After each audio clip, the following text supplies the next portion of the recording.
Hi guys. तर काल finally practical book check केल्यानंतर मी तर खूप खुश होते की माझं एक काम कमी झालं आणि मॅमने असं सुद्धा सांगितलेलं की थेरी पार्ट संपून आपलं प्रॅक्टिकल पार्ट सुरू होईल. तर आज कुठल्याही हालतमध्ये थेरी संपणार होती, पण असं होतं ना की आम्हाला प्रॅक्टिकल बुक चेक करण्यासाठी एक टाइम पिरियड दिला होता आणि त्याचसोबत मॅमने असं सुद्धा सांगितलं होतं की इफ एकाची पण बुक कंप्लीट नसली तर मी त्या दिवशीचं सेशन घेणार नाही. बाय द वे, तुम्ही मागची क्लिप बघितली, त्याच्यामध्ये तुम्हाला माहिती काय झालं होतं. ऍक्च्युली ते इंटेन्स असतात ना, ते सुद्धा माझ्या बुकचे फोटोज घेत होते, कारण मॅमला माझं बुक प्रेझेंटेशन इतकं आवडलं की त्यांना रेफर केलेले की तुम्ही हिची बुक चेक करा, फोटोज काढून घ्या, खूप सुंदर लिहिलेले व्यवस्थित.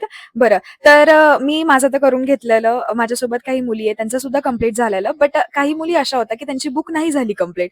तर मॅम डायरेक्ट आल्या सुरुवातीला आणि त्यांनी डायरेक्ट डिक्लेअर करून दिलेलं की बुक कंप्लीट नाहीये, म्हणून मी आजचं सेशन घेणार नाही. सो अशा प्रकारे आजचं आमचं सेशन कॅन्सल झालेलं, नाही झालेलं आज. आणि मला माहिती नाही की बाकी स्टुडंटला किती फरक पडला, पण मला खूप फरक पडला यार, की मी आधीच एक एक दिवसाची वाट बघते आणि त्यात आजचं सेशन नाही म्हटल्यावर माझा मूड तो ऑफ झाला होता. त्यानंतर फॅन्टसी लुकसाठी मॉडेल हवी होती, म्हणून मग मी तर सॅड होती, म्हटलं जाऊ द्या आपण शूटच करून घेऊयात. मग मी शूट केलेलं.